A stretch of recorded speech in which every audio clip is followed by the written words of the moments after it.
নির্বাচনের আগত কারো লগত আমি মিত্রতা নকরিম আমি নির্বাচনের পিছত পোস্টপল আমি এলায়েন্স করিম फैबाय थानाय आसामनि बिधान सभायाव बिपिएफ हिसाबै हारसिङैनो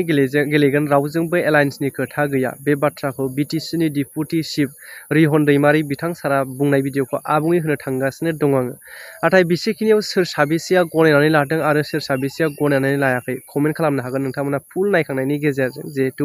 बिपिएफ हिसाबै दिनै काउन्सिलावहाय बिजेपिजों एलायन्स दङ जोंनि बिटिसियावहाय नाथाय बेखौ गारनानै बे एलायन्सखौ गारनानै बे जितु बिधान सभायाव आलादा आलादा गेलेगोन ना बे माब्रै बेखौबो मोनसे गोबां कुइसन खालामनायखौ जोङो नुसोगारदों आरो बेनि गेजेराव खायफाया बुंसोदों जिहेतु बिटिसियावहाय बिजेपि आरो बिपिएफजों जिबायदि एलायन्स जानानै दा सोलिनानै दङ फिन बिधान सभा इलेक्सनावबो बेबायदि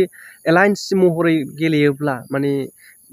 बिटिसियावहाय जेसेबांनाखि मुस्लिमफोर दङ बेवहाय बिपिएफखौ बिजेपिजों एलायन्स दं होननानै मोनथिनायब्ला माब्लाबाबो बिथांमोना बिपिएफखौ सापर्ट खालामनाय नङा मानोना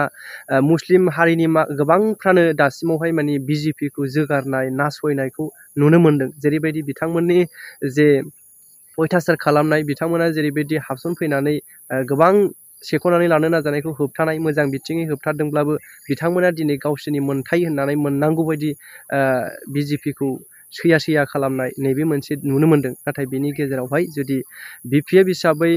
नुसारलायनाय एलायन्स गेलेयोब्ला बेवहाय बिपिएफआ भट मोननाय नङा माब्लाबाबो मानो होनबा बिजेपिखौ सैखाथारा बिसोरो नैबेबायदि माखासे खोथा पइन्ट बरनलायनायखौ जों नुनो मोन्दों नाथाय सम आरो थासारियाव जोङो नुलांगोन फैबाय थानाय जे 2026नि मार्च एप्रिलनि गेजेरावनो जानो हागौ जे बिधान सभा इलेक्सन हिसाबै ना बेनि गेजेराव जों नुगोन सोरजों गेलेगोन नाथाय बेनि गेजेराव आं बुंखायो बेवहाय बिपिएफनि हेंथा जानानैबो बाथ्रा बुङाखै सोरबा बिजेपिनि हेंथा जानानैबो बाथ्रा बुङाखै बेवहाय गोबां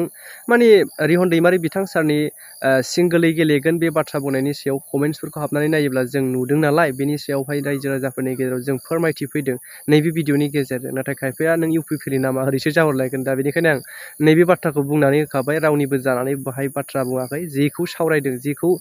इसारा होदों रायजो राजाफोरा बेफोरखौ आङो नोंथांमोननि गेजेराव होबाय नाथाय जों सम आरो थासारिजों नुलांगोन ना मा बिथिङै मा जालाङो नैबे भिडिअखौ नायलांग्रोदो বিধানসভা নির্বাচনতো বেশি দিন নাই স্যার প্রস্তুতি কেনেধৰণৰ স্যার বিপিএফৰ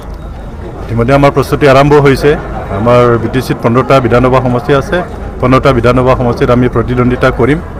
আৰু আশা কৰিছোঁ আমি বিপিএফ দলে ৰাজ্য চৰকাৰ যেটো হ'ব 26ৰ নিৰ্বাচনৰ পিছত এই ৰাজ্য চৰকাৰৰ সহযোগী দল হিচাপে আমি থাকিম এই বিধানসভা নিৰ্বাচন বিজেপি থাকিব নে লগত আপোনালোকৰ যেটো এনডিএৰ আপোনালোকে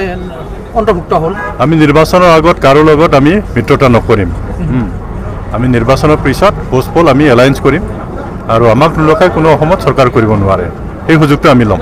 ইপিপিএলে কিন্তু ইয়াতো খেলিব আৰু বাহিৰতো খেলিম বুলি কৈছে ৰাজনীতি দল হিচাপে তেওঁলোকে খেলিবই কিন্তু হাৰা জিকাটোৰ কথা হাৰা জিকাৰহে কথা ৰাজনীতি দল হিচাপে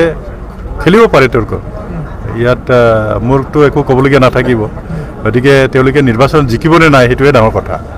তাৰমানে বিধানসভা নিৰ্বাচনৰ পিছত নিশ্চিন্ন হ'ব নেকি ইপিপিএল দল শেষ হ'ব ইপিপিএল নাথাকিব আৰু ইপিপিএল দল নাথাকে কিন্তু প্ৰমোদ বড়োৰ দুৱাৰ খোলা আছে নে নাই বিপিএফলে বিপিএফ দলত এতিয়ালৈকে তেনেকুৱা ধৰণৰ আলোচনা কৰা নাই এইটো সময়ত ক'ব আৰু যতদূৰ মই জানো আজি তাৰিখত তেওঁলোকক লোৱাৰ আমাৰ কোনো প্ৰয়োজন নাই